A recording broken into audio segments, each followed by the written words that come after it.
പാലക്കാട് 12 വയസ്സുകാരനെ അധ്യാപകൻ മദ്യം നൽകി പീഡിപ്പിച്ച സംഭവത്തിൽ സ്കൂളിനെതിരെ എഇയുടെ ഗുരുതരമായ കണ്ടെത്തലടങ്ങിയ റിപ്പോർട്ട് വന്നു. വിവരം പോലീസിനെ അറിയിക്കുന്നതിൽ സ്കൂളിന് വീഴ്ചയുണ്ടായി എന്ന് റിപ്പോർട്ടിൽ പറയുന്നു. ഡിഡിക്ക് സമർപ്പിച്ച റിപ്പോർട്ടിലാണ് ഗുരുതരമായ പരാമർശമുള്ളത്. ഐഷത്ത് ഉൽ ഷംന വീണ്ടും ചേരുന്നു. ഷംന, കേട്ടാൽ അറച്ചുപോകുന്ന കാര്യമാണ് ഈ സംഭവം, പറയൂ.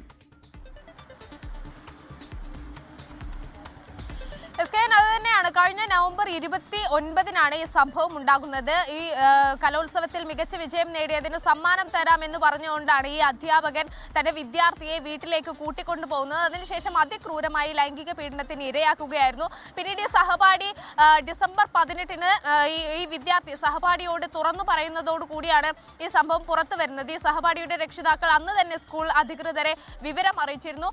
പക്ഷേ സ്കൂൾ ഈ കാര്യത്തിൽ കൃത്യമായ ഒരു നടപടി സ്വീകരിക്കുകയോ ബന്ധപ്പെട്ട വകുപ്പുകളെ അറിയിക്കുകയോ ചെയ്തില്ല എന്നാണ് ഇപ്പോൾ റിപ്പോർട്ടിൽ പറയുന്നത്. അതായത് നേരത്തെ തന്നെ സ്പെഷ്യൽ ബ്രാഞ്ച് ഇക്കാര്യം കണ്ടെത്തിയതാണ്. സ്കൂളിന് ഗുരുതര വീഴ്ചയാണ് ഈ വിഷയത്തിൽ സംഭവിച്ചിട്ടുള്ളത്. ഈ വിഷയം അറിഞ്ഞിട്ട് പോലും സ്കൂൾ അധികൃതർ പോലീസിനെയോ ഒപ്പം തന്നെ ഈ ചൈൽഡ് ലൈനെയോ മറ്റോ അറിയിച്ചില്ല. അത് മനഃപൂർവ്വം മറച്ചുവെക്കുകയും ഈ അധ്യാപകനെ സംരക്ഷിക്കുകയും ചെയ്തു എന്ന് സ്പെഷ്യൽ ബ്രാഞ്ച് കണ്ടെത്തിയിരുന്നു.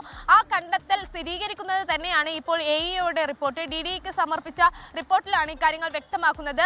ഈ സംഭവം അറിഞ്ഞ് 2 ആഴ്ചകൾക്ക് ശേഷം, അതായത് ജനുവരി 3-ാം തീയതിയാണ് വിദ്യാഭ്യാസ വകുപ്പിന് സ്കൂളിന്റെ ഭാഗത്ത് നിന്നൊരു പരാതി പോകുന്നത്.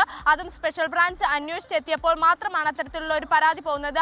അപ്പോഴേക്കും മാധ്യമങ്ങളിലെല്ലാം വാർത്ത വന്ന് വലിയ ചർച്ചയാവുകയും ചെയ്തു. ആ ഘട്ടത്തിൽ മാത്രമാണ് ഒരു പരാതി നൽകുന്നത്. അതല്ലാതെ ഈ സ്കൂൾ അധികൃതർ കാണിച്ചില്ല. മറ്റൊന്ന്, ഈ രക്ഷിതാക്കളുടെ ഭാഗത്ത് നിന്ന് ആദ്യഘട്ടത്തിൽ ചെറിയൊരു നിസ്സഹകരണം ഉണ്ടായിരുന്നു. ഇത് വെല്ലുവിളിയായി. പക്ഷേ എങ്കിൽ പോലും രക്ഷിതാക്കളുടെ നിസ്സഹകരണം കണക്കിലെടുക്കാതെ സ്കൂൾ അധികൃതർക്ക് പരാതി നൽകാമായിരുന്നു എന്നുകൂടി എഇയുടെ റിപ്പോർട്ടിൽ പരാമർശമുണ്ട്.